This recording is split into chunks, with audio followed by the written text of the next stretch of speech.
പ്രിയക ദൈവത്തിന് സ്തുതി.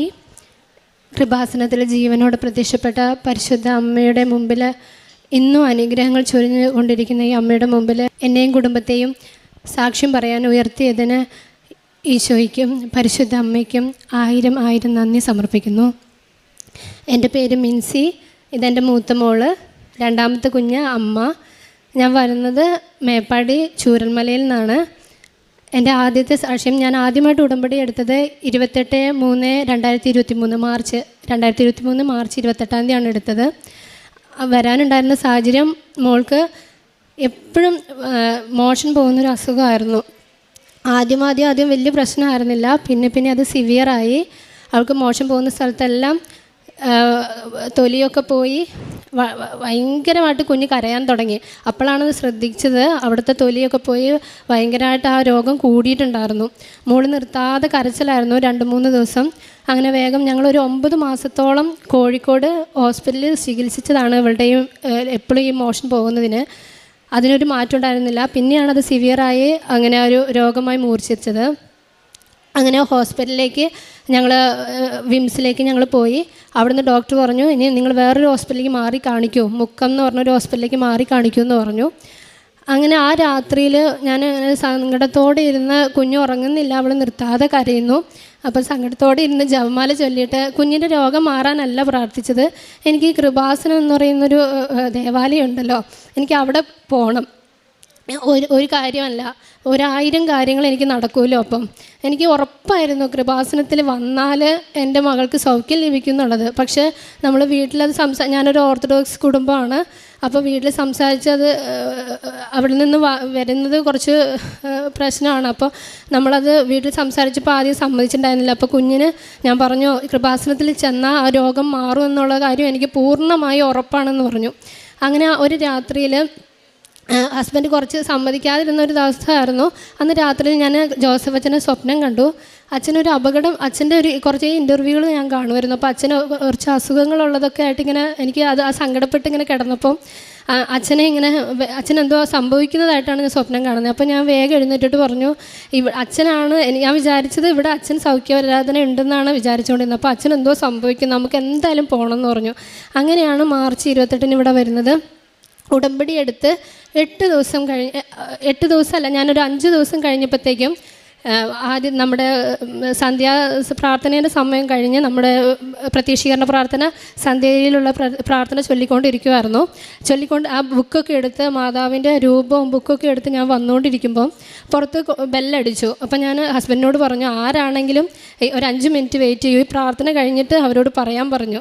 പക്ഷേ അവർ വന്നിട്ട് പറഞ്ഞു, നിങ്ങൾ മുക്കത്ത് വേറെ ഹോസ്പിറ്റലൊന്നും പോകണ്ട, നമ്മുടെ വയനാട്ടിൽ തന്നെ ഒരു ഗാസ്ട്രോ സർജനുണ്ട്, അവരെ ഒന്ന് കാണിക്കുമെന്ന് പറഞ്ഞു. അപ്പോൾ ശരിക്കും ഞാൻ മാതാവിൻ്റെ രൂപത്തിലെ ഈ ഫോട്ടോയിലേക്കാണ് നോക്കുന്നത്. അപ്പോൾ മാതാവ് പറയുന്നതായിട്ട് തന്നെയാണ് എനിക്കത് തോന്നിയത്. അങ്ങനെ പിറ്റേ ദിവസം തന്നെ ഞങ്ങൾ പോകുന്നു. അവിടുന്ന് ഡോക്ടർ ഇതുവരെയും ആ 1 വർഷത്തോളം ചികിത്സിച്ച മരുന്നേ അല്ല അവൾക്ക് സജസ്റ്റ് ചെയ്തത്. ആ മരുന്ന് കഴിച്ച് വെറും 3 ദിവസം കൊണ്ട് പൂർണ്ണമായി ആ രോഗം മാറി. അവിടെ വ്രണം പോലെ ഉണ്ടായിരുന്ന അവിടെയെല്ലാം പൂർണ്ണമായി സൗഖ്യപ്പെട്ടു. മോഷൻ പോകുന്നത് പൂർണ്ണമായി 8 ദിവസം കൊണ്ട് ഉടമ്പടി എടുത്ത് വെറും 8 ദിവസം കൊണ്ട് പൂർണ്ണമായി സൗഖ്യം ലഭിച്ചു. അത് ഒന്നാമത്തെ സാക്ഷ്യമായിരുന്നു. അതുവഴി വീട്ടിലെല്ലാവർക്കും നല്ല വിശ്വാസത്തിലേക്ക് വന്നു. രണ്ടാമത്തെ സാക്ഷ്യം, എനിക്ക് രണ്ടാമത്തെ കുഞ്ഞുണ്ടാവുന്നതിന് നോർമലായി ഉണ്ടാവുന്നുണ്ടായിരുന്നില്ല, ഒത്തിരി പ്രാർത്ഥിച്ചിരുന്നു. അങ്ങനെ ആ മാസം 2023 ഒക്ടോബർ മാസത്തിലെ അഖണ്ഡ ജപമാല റാലിയിൽ പങ്കെടുക്കുകയും ആ ജപമാല റാലിയിൽ ഇരുന്നിട്ടേ ഇല്ല. ഞാൻ അഖണ്ഡ ജപമാല റാലി ലുത്തിനിയെ തികച്ച് പള്ളിയിൽ അവിടെ എത്തിയപ്പോഴത്തേക്കും എനിക്ക് തീരെ വയ്യ, ഞാൻ ഇരുന്നിട്ടുണ്ടായിരുന്നില്ല. അപ്പോൾ കൂടെയുള്ള ഒത്തിരി പ്രായമായിരുന്നു ഇരിക്കുന്നില്ല, പക്ഷേ എനിക്ക് നടുവൊക്കെ ഭയങ്കര വേദന എടുക്കുന്നു. അപ്പോൾ ഞാനിങ്ങനെ ഭയങ്കരമായിട്ട് വിഷമിച്ചു. വയനാട്ടിലാണല്ലോ, വീട്ടിലെത്തിക്കഴിഞ്ഞ് ഒരു 5-6 ദിവസത്തെ ടെസ്റ്റ് ചെയ്തപ്പം പ്രഗ്നൻസി പോസിറ്റീവാണ് കാണിച്ചത്. അപ്പോൾ അഖണ്ഡ ജപമാല റാലി ഞാൻ കുഞ്ഞുമായിട്ടാണ് പോയതെന്ന് ഞാൻ ഉറച്ച് വിശ്വസിക്കുന്നുണ്ട്. അതുപോലെ തന്നെ എനിക്കിപ്പോൾ അബോർഷൻ ആവുന്ന രണ്ടാമത്തെ അബോർഷൻ ആയിരുന്നു, 3ാമത്തതാണ് ഈ കുഞ്ഞ്. അപ്പം എനിക്കധികം അങ്ങനെ ഭാരം എടുക്കാനോ, എപ്പോഴും ബെഡ് റെസ്റ്റ് ആയിരുന്നു ഉണ്ടായിരുന്നത്. ആദ്യത്തെ കുഞ്ഞിന് ബെഡ് റെസ്റ്റ് പറഞ്ഞിട്ടുണ്ടായിരുന്നു. അപ്പോൾ എന്നാലും ഇത്രയും കിലോമീറ്റർ നടന്ന് പരിശുദ്ധ അമ്മയോടൊപ്പം ജപമാല ചൊല്ലിയതിൽ നിന്ന് എനിക്ക് ലഭിച്ച കുഞ്ഞാണ് 2ാമത്തെ കുഞ്ഞ്. അതിന് പരിശുദ്ധ അമ്മയ്ക്കും എൻ്റെ ഈശോയ്ക്കും 1000 നന്ദി പറയുന്നു. മൂന്നാമത്തെ സാക്ഷ്യം, എൻ്റെ സഹോദരൻ്റെ വിവാഹം നടക്കാൻ 5 വർഷമായി. അദ്ദേഹം മിലിറ്ററിയിലാണ്. പക്ഷേ വേഗം നടക്കുമെന്ന് വിചാരിച്ചിട്ടും 5 വർഷത്തോളം വിവാഹം നടക്കാതെ ഞങ്ങൾ കാത്തിരുന്നു. ഒരുപാട് കൊല്ലത്തുനിന്ന് വരെ ഞങ്ങൾക്ക് ആലോചന വന്നിട്ടുണ്ടായിരുന്നു, അതുപോലും നടന്നില്ല. പക്ഷേ ഞാൻ ഉടമ്പടി എടുത്ത് വെച്ചതിന് ശേഷം സഹോദരൻ്റെ വിവാഹം പെട്ടെന്ന് അത് തൊട്ടടുത്തുനിന്ന് തന്നെ നടക്കുകയുണ്ടായി. ഒരു 10 കിലോമീറ്റർ അടുത്തുനിന്ന് തന്നെ ഞങ്ങളുടെ സഹോദരൻ്റെ വിവാഹം നടന്നു. 4-മത്തെ സാക്ഷി എന്ന് പറയുന്നത് നിങ്ങൾക്കറിയാലോ, ചൂരൽമലയിൽ ഉരുൾപൊട്ടലുണ്ടായത്. അതിൽ ഞാൻ ഈ ഉടമ്പടി എടുത്തതിൻ്റെ ഉടമ്പടി അവസാനിച്ചിരുന്നു. പക്ഷേ എങ്കിലും ഞാൻ അഖണ്ഡ ജപമാല റാലി കഴിഞ്ഞ് വന്നതിൻ്റെ ആ 2 ദിവസം കഴിഞ്ഞ് കഴിഞ്ഞപ്പോൾ രാത്രിയിൽ ശക്തമായി മഴ പെയ്യുന്നതാണ് സ്വപ്നം കാണുന്നത്. ദണ്ട് പോലെ ഒരു ദണ്ടാണ് സ്വപ്നത്തിൽ കാണുന്നത്. പിന്നെ എൻ്റെ മോള് കരയുന്നതാണ് 2ാമത് കാണുന്നത്. അപ്പോൾ ഈ മഴയുടെ ശക്തി എനിക്ക് ഭയങ്കരമായിട്ട് പേടിച്ചു പോയി ഞാൻ ആ മഴ അങ്ങനെ പെയ്യുന്ന കണ്ടപ്പം. അതിനു മുമ്പേ പുത്തുമല അപകടം നടന്നിരുന്നു ഞങ്ങളുടെ അവിടെ. അപ്പം ഞാൻ വിചാരിച്ചു ഈ മഴ എപ്പോഴും ആ ഒരു ഇതുള്ളത് കൊണ്ടായിരിക്കും ഞാനിതിങ്ങനെ കാണണേന്ന് വിചാരിച്ചു. പക്ഷെ ഒരു 2-3-4 ദിവസം കൂടി കഴിഞ്ഞ് കഴിഞ്ഞപ്പോൾ വീണ്ടും സ്വപ്നത്തിൽ കാണുന്നത്, ഞാൻ പഠിച്ച കോളേജിലൂടെ നടന്നു പോന്നു. പരിശുദ്ധ അമ്മ ആ ലാബിൻ്റെ ഉള്ളിൽ വലിയ രൂപത്തിൽ പരിശുദ്ധ അമ്മയുടെ ചിത്രം. അതിൽ നിന്ന് ഞാൻ ഏറ്റവും സ്നേഹിക്കുന്ന എൻ്റെ ഒരു ടീച്ചർ, എൻ്റെ കുഞ്ഞിലെ പഠിപ്പിച്ചൊരു ടീച്ചർ ആ ചിത്രത്തിൻ്റെ ആ രൂപത്തിൽ നിന്ന് ഇറങ്ങി വരുന്നു. എന്നോട് പറയുന്നു, 6 മാസം കഴിഞ്ഞ് 3-ാമത്തെ തീയതി നീ ദൈവത്തെ കാണും എന്ന് പറഞ്ഞിട്ട്. അപ്പം എനിക്കത് ചിരിച്ചുകൊണ്ടല്ല പറയുന്നത്, ആ സന്ദർഭം ആ സ്വപ്നം എനിക്ക് ഭയങ്കര പേടിയാണ് ഉണ്ടാക്കിയത്. ഞാൻ ആ സ്വപ്നത്തിൽ നിന്ന് ഉണർന്ന് അപ്പം തന്നെ ഡയറിയിൽ എഴുതി വെച്ചു, 6 മാസം കൂട്ടിക്കഴിഞ്ഞ് ജൂലൈ 3 എന്ന് എഴുതി വെച്ചു. എന്താണ് അന്ന് നടക്കുന്നതെന്ന് അറിയില്ല, പക്ഷേ എനിക്ക് പേടിയായിരുന്നു. അത് ജനുവരിയിലാണ് ഞാൻ അങ്ങനെ എനിക്ക് ഉണ്ടായത്. അങ്ങനെ ഡെലിവറി എനിക്ക് കുഞ്ഞിനെ പറഞ്ഞത് ജൂലൈ 14 ആദ്യത്തെ ഫസ്റ്റ് വീക്ക് തന്നെ നമുക്ക് ഡെലിവറി പ്രതീക്ഷിക്കാമെന്ന് പറഞ്ഞു. അപ്പോൾ എൻ്റെ വിചാരം അന്ന് എന്തെങ്കിലും അപകടം ഉണ്ടാവും എന്നായിരുന്നു ഞാൻ വിചാരിച്ചിരുന്നത്. പക്ഷേ കുഞ്ഞുണ്ടായത് ജൂൺ 28 കുഞ്ഞുണ്ടായി. അപ്പോൾ ഞാൻ വിചാരിച്ചു എന്നാലും എനിക്ക് ഉറപ്പായിരുന്നു, ജപമാല ചൊല്ലിക്കൊണ്ടേയിരുന്നു, ഒരുപാട് ജപമാല ചൊല്ലി. എനിക്ക് ഉറപ്പായിരുന്നു എന്തോ ഒരു അപകടം സംഭവിക്കുന്നുണ്ട്. പക്ഷെ നമുക്കറിയില്ല. ഇതിനു മുമ്പ് എനിക്കിങ്ങനെയൊന്നും നമ്മൾ ആത്മീയമായി അത്ര വളർന്ന അങ്ങനെ ഉള്ളതൊന്നും അല്ല. പക്ഷേ ഞാൻ ആരോടും പറഞ്ഞില്ല, ഞാൻ ഉള്ളിൽ ഇങ്ങനെ പറഞ്ഞു. പക്ഷേ ലാസ്റ്റ് എൻ്റെ മോൾ എന്നെ പിരിഞ്ഞ് നിന്നിട്ടേ ഇല്ല. അപ്പോൾ ഡെലിവറി കഴിഞ്ഞ് ഫുൾ ടൈം എൻ്റെ കൂടെ ഉണ്ടായിരുന്നു. അങ്ങനെ ഒരു ജൂലൈ 25 ആയപ്പോൾ എൻ്റെ മോളെ ചൂരൽമലയിലേക്ക് കൊണ്ടുപോയി. സൂചിപ്പാറ അടുത്താണ്, ഞങ്ങളുടെ ചുരമലയിൽ 1 കിലോമീറ്റർ സൂചിപ്പാറയാണ് ഞങ്ങളുടെ സ്ഥലം. അപ്പോൾ മോളെ കൊണ്ടുപോയി കഴിഞ്ഞപ്പോഴത്തേക്ക് എനിക്ക് പേടിയായി. ഇനി 3 എന്ന് പറയുന്ന ഡേറ്റും ജൂലൈ ഒന്നും എനിക്കിങ്ങനെ പേടിയായി. ഞാൻ ഒരു 27-ാം തീയതി മോളെ വിളിച്ചിട്ട് പറഞ്ഞു, എന്നെ എത്രയും വേഗം മോളെ എൻ്റെ വീട്ടിൽ കൊണ്ടുവരണം, എൻ്റെ അടുത്ത് എനിക്ക് അവളെ കാണണം എന്ന് പറഞ്ഞു. അപ്പോൾ പറഞ്ഞു അവൾക്ക് കുഴപ്പമില്ല എന്ന് പറഞ്ഞു. അപ്പോൾ ഞാൻ പറഞ്ഞു, ഞാൻ ഇങ്ങനെ ഒരു ഡേറ്റ് കാണുന്നുണ്ട്, എനിക്ക് പേടിയാവുന്നു, അവിടെ ശക്തമായ മഴയല്ലേ എന്ന് പറഞ്ഞു. അങ്ങനെ ഹസ്ബൻഡിൻ്റെ അമ്മ 27-ാം തീയതി രാവിലെ മോളെ വീട്ടിൽ കൊണ്ടുവന്നാക്കി. അവിടെ സംഭവം നടക്കുന്നത്, ഉരുൾപൊട്ടൽ നടക്കുന്നത് ജൂലൈ 30 അപ്പോൾ എനിക്ക് കാണിച്ചു തന്നത് ജൂലൈ 3 എന്ന് പറയുന്നൊരു ഡേറ്റാണ് കാണിച്ചു തന്നത്. അപ്പോൾ ആ സമയത്ത് നിങ്ങൾക്കറിയാവുന്നതുപോലെ തന്നെ വളരെ ഭീകരമായൊരു അന്തരീക്ഷമായിരുന്നു. കുഞ്ഞ് ഞാനില്ലാതെ ഒരുപാട് ഭയപ്പെട്ടു പോയേനെ. ആ സമയത്തെല്ലാം പരിശുദ്ധ അമ്മ ഞങ്ങളെ കൈകളിൽ തങ്ങി. അവിടെ നിന്നും ഞങ്ങളുടെ പ്രദേശത്തു നിന്നും ഒരു കുഴപ്പവും കൂടാതെ, ഞങ്ങളുടെ വേണ്ടപ്പെട്ടവർക്കും ഞങ്ങളുടെ കസിൻസിനൊന്നും ഒരു കുഴപ്പവും കൂടാതെ പരിശുദ്ധ അമ്മ ഞങ്ങളെ താങ്ങി. അത് ഞാൻ ഉറപ്പായിട്ട് വിശ്വസിക്കുന്നു. ആ ദർശനത്തിലൂടെ നിർത്താതെയുള്ള ജപമാലയിലൂടെയും എൻ്റെ കൃപാസനത്തിൽ എൻ്റെ പരിശുദ്ധ അമ്മയുടെ സാന്നിധ്യം കൊണ്ടുമാണെന്ന് ഞാൻ ഉറച്ചു വിശ്വസിക്കുന്നു. അതിന് ഒരുപാട് നന്ദി അനുഗ്രഹങ്ങളും തന്നുകൊണ്ടിരിക്കുന്ന, എൻ്റെ കുടുംബത്തിന് ഇനിയും തന്നുകൊണ്ടിരിക്കുന്നത് പരിശുദ്ധ അമ്മയ്ക്കും എൻ്റെ ഈശോയ്ക്കും ഒരുപാട് നന്ദി പറയുന്നു. യേശുവേ നന്ദി, യേശുവേ സ്തുതി, യേശുവേ ആരാധന. ഹല്ലേലൂയ. കാരുണ്യ പ്രവർത്തനങ്ങൾ പൊതിച്ചോറ് കെട്ടി ഞാൻ കൊണ്ടു കൊടുക്കുമായിരുന്നു. ഒരു തവണ വൃദ്ധസദനത്തിലൊക്കെ പോയി രോഗികളൊക്കെ സന്ദർശിച്ച് അവർക്ക് വേണ്ടതായതെല്ലാം ചെയ്ത്, മോളെ ഇട്ട് പോകാനും ഞാൻ പറഞ്ഞല്ലോ അസുഖമുള്ളത് കൊണ്ടും ഒരു തവണ പോയിരുന്നു. അവർക്ക് വേണ്ടതെല്ലാം ചെയ്തു കൊടുത്തു. അതുപോലെ തന്നെ ഞങ്ങളുടെ ഒരു ഭിക്ഷാടനത്തിന് ഞങ്ങളുടെ പള്ളിയിൽ വരുന്ന ഒരു അമ്മയുണ്ടായിരുന്നു. അമ്മയ്ക്ക് വേണ്ടതെല്ലാം ചെയ്തു കൊടുത്തു. അപ്പോൾ അമ്മയ്ക്ക് എപ്പോഴും ഇങ്ങനെ സ്മെല്ലായിരുന്നു. അപ്പോൾ ഞാനിങ്ങനെ വിചാരിക്കും നമുക്ക് അവരെ കുളിപ്പിക്കാനും കഴിയില്ല. ഞാനപ്പോൾ ഇങ്ങനെ അമ്മേനോട് പ്രാർത്ഥിക്കും, മാതാവേ ഇവരാരെങ്കിലും ഒന്ന് ഏറ്റെടുത്തിരുന്നെങ്കിൽ. അപ്പോൾ ആരെങ്കിലും വരുമ്പോഴത്തേക്ക് ഈ അമ്മ ഓടും, ആരും അടുത്ത് പോവില്ല എന്നാണ് പറയുക. അപ്പോൾ ഞാനിങ്ങനെ പരിശുദ്ധ അമ്മയോട് ഇങ്ങനെ ജപമാല ചൊല്ലി പ്രാർത്ഥിച്ച് കഴിഞ്ഞാൽ പിറ്റത്തെ ആഴ്ച അമ്മേനെ കാണില്ല. അമ്മേനെ കുറേ സാമൂഹ്യ പ്രവർത്തകർ കൊണ്ടുപോയി അവരെ ശുശ്രൂഷിച്ചു എന്നാണ് ഞാൻ അറിയുന്നത്. ഇപ്പോൾ അടുത്ത് മരണപ്പെട്ടു. അതെനിക്ക് ഭയങ്കര സന്തോഷം. കാരണം ഞാൻ ഇവിടെ വന്ന് ഉടമ്പടി എടുത്ത് അമ്മയ്ക്ക് വേണ്ടിയിട്ട് ഞാൻ ഒരുപാട് കാര്യങ്ങൾ ചെയ്തു കൊടുത്തിരുന്നു ഈ ഉടമ്പടിയിലൂടെ. അതുകൊണ്ട് അതെനിക്കൊരു മറക്കാൻ പറ്റാത്തൊരു അനുഭവമാണ്. പത്രം എന്ന് പറയുന്നത് പ്രേക്ഷിത പ്രവർത്തനങ്ങൾ പത്രം ഞാൻ എല്ലാ സ്റ്റാൻഡിലൂടെ, ഓട്ടോ സ്റ്റാൻഡിലൂടെ എൻ്റെ മോളെ എടുത്ത് ഞാൻ പോകുമായിരുന്നു.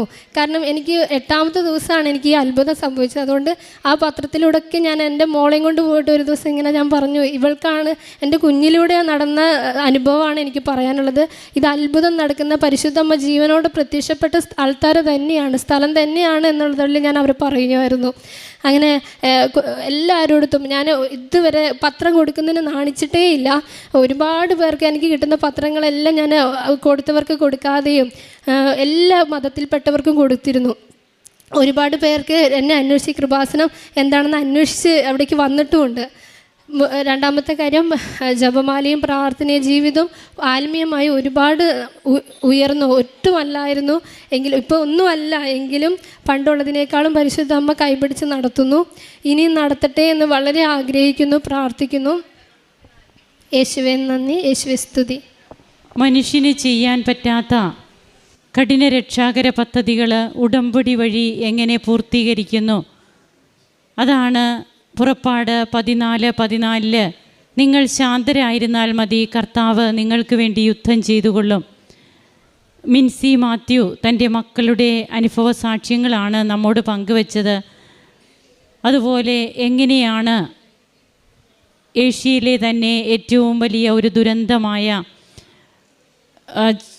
ചൂരൽമലയിലുണ്ടായ ആ വലിയ ദുരന്തത്തിൻ്റെ പ്രത്യാഘാതങ്ങളൊക്കെ, അതിൽ നിന്നൊക്കെ താനും കുടുംബവും തൻ്റെ സ്വന്തക്കാരുമൊക്കെ എങ്ങനെയാണ് സംരക്ഷിക്കപ്പെട്ടത്, അതിനെക്കുറിച്ചൊക്കെയുള്ള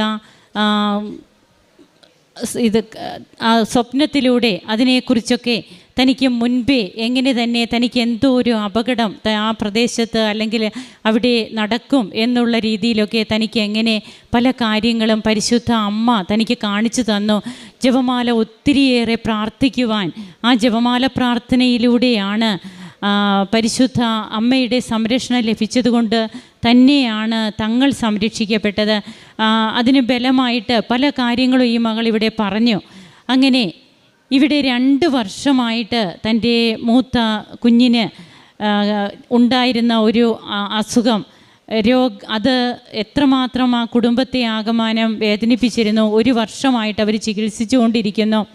എന്നാൽ പിന്നീട് തനിക്ക് എങ്ങനെയാണ് ഉടമ്പടി എടുത്തതിന് ശേഷം ഒരു പ്രോപ്പറായിട്ടുള്ള ഒരു ചികിത്സാ രീതി അത് തന്നെ തനിക്ക് കാണിച്ചു തന്നു.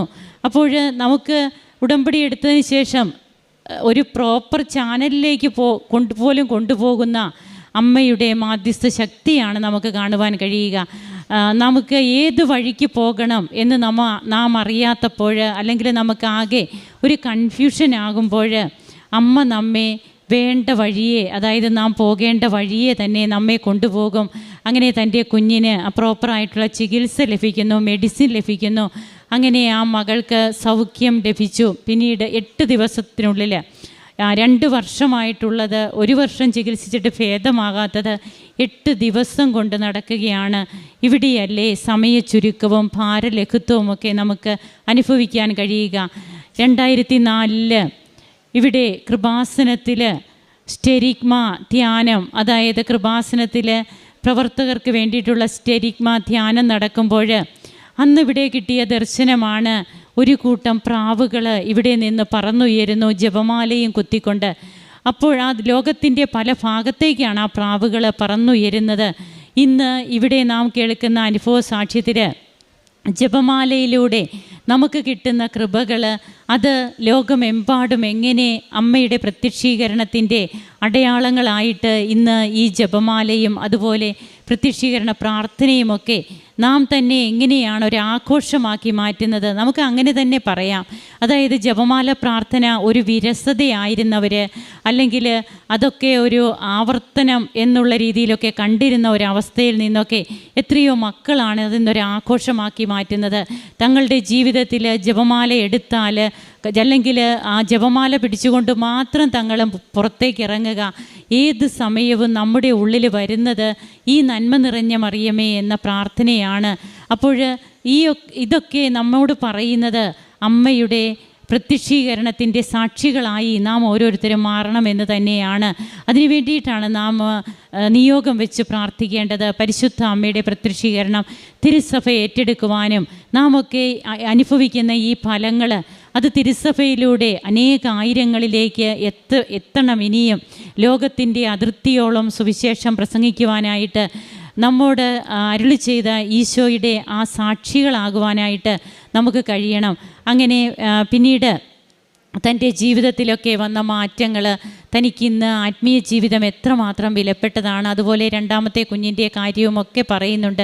എത്രമാത്രം റിസ്കി ഫാക്ടേഴ്സാണ് ഇവിടെ പരിശുദ്ധ അമ്മയുടെ മധ്യസ്ഥതയിലേക്ക് നാം കൊണ്ടുവരുമ്പോൾ അതൊക്കെ ഒരു തൂവൽ സ്പർശം പോലെ അമ്മ ഏറ്റെടുക്കുന്നത്. നമുക്ക് കരങ്ങളടിച്ച് ദൈവത്തെ ആരാധിക്കാം. ഈശോയ്ക്കും അമ്മയ്ക്കും നന്ദി പറയാം.